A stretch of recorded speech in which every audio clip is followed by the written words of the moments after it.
Shalom Bapak Ibu Saudara yang dikasihi Tuhan Yesus Kristus. Selamat pagi, selamat berjumpa dalam renungan pada pagi hari ini. Doa dan harapan saya saudara semua ada dalam keadaan yang baik, sehat, penuh sukacita, dan berlimpah berkat Tuhan. Sebelum kita mendengarkan renungan firman Tuhan, mari kita siapkan hati dan berdoa. Bapa kami yang di sorga, Bapa dalam nama Tuhan Yesus Kristus, terima kasih kami mengucap syukur untuk berkat kemurahan Tuhan, perlindungan-Mu di sepanjang malam hingga pagi ini. Kembali kami ada saat ini itu semua karena anugerah Tuhan, dan kami mau pakai hidup kami untuk kemuliaan nama-Mu. Saat ini kami mau mendengarkan sabda firman-Mu, urapi hamba-Mu dan urapi kami semua, agar kami mengerti akan kehendak-Mu. Dalam nama Tuhan Yesus kami berdoa. Haleluya, amin. Saudara yang dikasihi Tuhan, pembacaan Alkitab kita pada saat ini terdapat dalam Injil Matius pasal 2 ayat 19-23. Tertulis demikian. Setelah Herodes mati, nampaklah malaikat Tuhan kepada Yusuf dalam mimpi di Mesir. Katanya, bangunlah, ambillah anak itu serta ibunya, dan berangkatlah ke tanah Israel, karena mereka yang hendak membunuh anak itu sudah mati. Lalu Yusuf pun bangunlah, diambilnya anak itu serta ibunya dan pergi ke tanah Israel.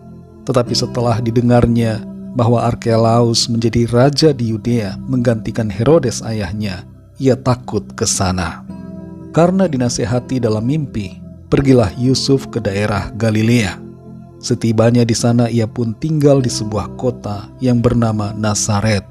Hal itu terjadi supaya genaplah firman yang disampaikan oleh nabi-nabi, bahwa ia akan disebut orang Nazaret. Saudara yang dikasihi Tuhan, kalau kita masuk ke dalam sebuah labirin yang besar dan luas, kita akan kesulitan untuk mencari jalan keluar. Untuk dapat menemukan jalan yang benar, kita membutuhkan tuntunan dari seseorang yang dapat melihat labirin itu secara keseluruhan dari atas. Perjalanan kehidupan kita di bumi ini dapat diibaratkan seperti sebuah labirin. Kita seringkali tidak tahu harus mengambil jalan yang mana, dan karena itu kita perlu tuntunan dan hikmat yang dari atas, yaitu tuntunan dari Tuhan. Kita membaca dalam Matius pasal 2 ini, Yusuf dan Maria sedang berada dalam bagian dari penggenapan janji Allah tentang kedatangannya. Maria saat itu sudah melahirkan sang juru selamat, tapi ada sebuah ancaman yang besar datang dari Raja Herodes. Semua anak di bawah 2 tahun yang ada di Bethlehem dibunuh, karena Herodes bermaksud membunuh Yesus waktu itu. Tapi sebelum itu terjadi, Yusuf mendapatkan nasihat melalui mimpi untuk pergi ke Mesir. Dan kemudian di dalam perikop ini, kita membaca setelah Herodes mati, malaikat Tuhan menyuruh Yusuf kembali ke tanah Israel, dan kemudian mengerahkan Yusuf pergi ke Galilea, yaitu ke sebuah kota bernama Nazaret. Yusuf dan Maria dalam keadaan yang sulit dan menakutkan pada waktu itu. Di zaman itu tidak ada telepon ataupun jaringan internet, juga belum ada kendaraan yang bisa bergerak cepat seperti sekarang ini. Mereka mempunyai keterbatasan dalam hal informasi. Tapi yang luar biasanya adalah Tuhan memberikan informasi yang mereka perlukan, dan mereka taat mengikuti apa yang Tuhan sampaikan kepada mereka. Inilah berkat bila kita hidup dalam Tuhan. Ada hikmat dan petunjuk yang Tuhan berikan untuk kita melangkah dan mengambil keputusan yang tepat. Tuntunan itu kita dapatkan melalui firman-Nya dan melalui beberapa cara yang Tuhan pakai untuk menyatakan hal-hal yang tersembunyi kepada kita. Bisa melalui mimpi atau suatu petunjuk Roh Kudus dalam hati kita, yang pastinya tidak akan berlawanan dengan kebenaran firman Tuhan. Saudara yang dikasihi Tuhan, apa yang menjadi rema buat kita melalui ayat-ayat firman Tuhan dalam perikop ini adalah agar yang pertama, kita senantiasa mencari kehendak Tuhan dan mengerti apa yang Tuhan mau kita lakukan dalam hidup ini. Kita dapat berdoa minta kepada Tuhan agar kita diberikan hikmat dan pengertian, dan agar pikiran kita dibukakan dengan cara-cara yang ajaib, sehingga kita mengerti maksud Tuhan atas kita, dan kita dapat mengambil keputusan yang tepat seturut dengan kehendak-Nya.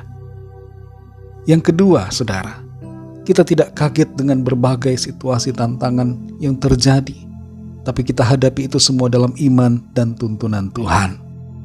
Yusuf dan Maria sekalipun sedang mengemban suatu misi yang sangat khusus, yaitu membawa Mesias sang juru selamat, tidak lepas dari masalah dalam hidup. Tapi mereka tidak mau menyerah, namun menghadapinya dengan iman. Hidup dalam iman pada Tuhan tidak berarti kita bebas dari masalah. Masalah bisa saja terjadi, tapi Tuhan akan menolong kita untuk menghadapi dan mengatasi masalah itu dalam pimpinannya. Yang ketiga, saudara, taatilah kehendak Tuhan. Yusuf mendapat nasihat dari malaikat Tuhan dan ia taat. Kita semua perlu taat pada firman Tuhan dan pada tuntunannya yang khusus kepada kita. Jangan melenceng dari apa yang Tuhan mau kita lakukan, agar kita selalu ada dalam rencana dan kehendak-Nya. Saudara yang dikasihi Tuhan, mari jalani hidup ini dalam tuntunan Tuhan. Tuhan memberikan kita firman-Nya. Tuhan memberikan hikmat dan pengertian, sehingga kita tahu apa yang harus kita pilih dan lakukan. Ikutilah selalu tuntunan Roh Kudus, agar kita selalu melangkah dalam rencana-Nya. Mari kita berdoa. Bapa kami yang baik, Bapa, dalam nama Tuhan Yesus Kristus, kami bersyukur untuk firman-Mu yang sudah kami dengar. Kami belajar lewat apa yang dialami oleh Yusuf dan Maria, bahwa kehidupan kami di dunia ini selalu akan ada dalam tuntunan Tuhan. Ketika kami tidak tahu kemana kami harus melangkah, ketika ada masalah-masalah dalam hidup kami, tuntunan-Mu akan Tuhan nyatakan. Tuhan akan memberikan kami pengertian sehingga kami dapat melangkah dan mengambil keputusan yang tepat sesuai rencana Tuhan. Terima kasih untuk firman-Mu, Tuhan.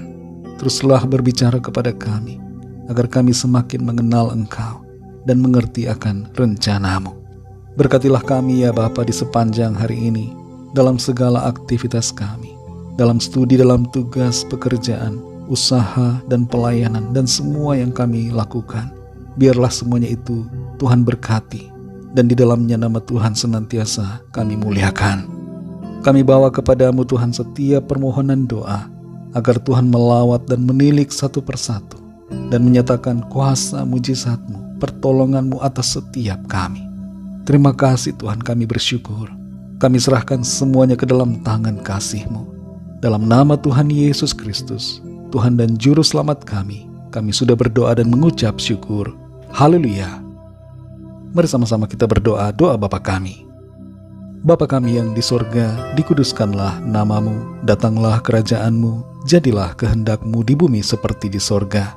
Berikanlah kami pada hari ini makanan kami yang secukupnya, dan ampunilah kami akan kesalahan kami, seperti kami juga mengampuni orang yang bersalah kepada kami.